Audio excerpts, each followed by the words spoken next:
या गणेशोत्सवाचे हे सोहळे साजरे करण्यासाठी अनुभवण्यासाठी इथे गर्दी करत असते। ही दृश्य आपण बघूयात। लालबागच्या परिसरातली काही दृश्य आहेत। एकीकडे श्रॉफ बिल्डिंगच्या इथे तेजुकाया मेन्शनचा गणपती बाप्पा मार्गस्थ होतोय, तर मुंबईमधले आणखी जे राजे आहेत महत्त्वाच्या गणेश मंडळांचे ते निघालेत। दुसरीकडे आपण पुण्यातली दृश्य बघतोय, जिथे पारंपरिक पद्धतीने ढोल ताशांच्या गजरामध्ये गणपती बाप्पाला निरोप दिला जातोय।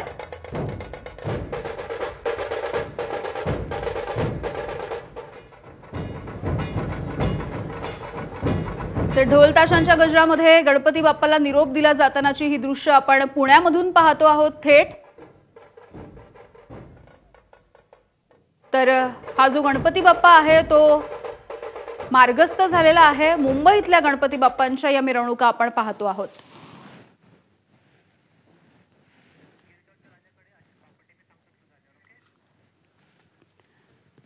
त्यामुळे हा उत्साह आपल्या कॅमेरामध्ये कैद करण्यासाठी आणि वर्षभरासाठी खरं तर ही सगळी ऊर्जा आपल्यामध्ये भरून घेण्यासाठी मोठ्या प्रमाणावरती सगळी तरुण मंडळी आणि सगळी अबालवृद्ध मंडळी इथे सहभागी होत असते। आमचे प्रतिनिधी अश्विन बापट हे स्वतः या मिरवणुकांमध्ये सहभागी झालेले आहेत। आपण थेट त्यांच्याकडे जाऊयात। गिरगावचा राजा सध्या मार्गस्थ झालाय। अश्विन, कसं आहे वातावरण बाप्पाला निरोप देताना?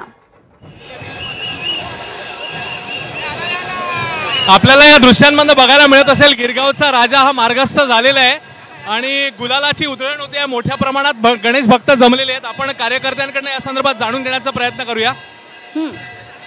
मला सांगा, मिरवणूक सुरू झाली आहे तुमची? आता मिरवणूक सुरू झाली आहे? मिरवणूक सुरू झाली आता जवळ 11 वाजता आम्ही सुरू बघितलं आपण गिरगावचा जल्लोष आणि आमचे प्रचंड कार्यकर्ते, कमिटी आणि इतर 4-500 कार्यकर्ते आणि या गिरगावचा राजे जे भाविक जे आहेत अति प्रचंड उत्साहात नाचतायत आणि गुलालची उधळपट्टी चालू आहे।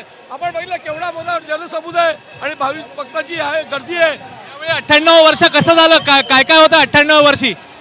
98 वर्ष आमचे आता हे बाकीचे आरोग्य शिबिर वगैरे झालेले आहेत। आता म्हणजे पारंपरिक महिलांचे जे काय उत्साह, गौरीचे जे सण आहेत, मंगळगौर वगैरे असे आम्ही साजरे केले। आता 100व्या वर्षीसाठी तयारी सुरू झाली। येणाऱ्या म्हणजे आता हे 58 आणि 2 वर्ष म्हणजे पुढल्या वर्षी ह्याचाच जल्लोषात आम्ही गणाचं गिरगावचं स्वागत करणार आणि भाविकांचा उत्साह आमच्या मागे आहेत आणि मुख्य म्हणजे 100व्या वर्षी अति गिरगाव अशी शान दाखवणार आम्ही। आमच्या मंडळाने कमिटीने ठरवलंय की काहीतरी दाखवायचं आणि असं आमची ऍक्च्युली ही पर्यावरणपूरक मूर्ती आहेत आणि पर्यावरणपूरक आम्ही सजावट पण असते। आमचे खजिनदार आणि इतर आमच्या हे तुम्हाला अधिक माहिती असतील, संकेत बालगुडकर।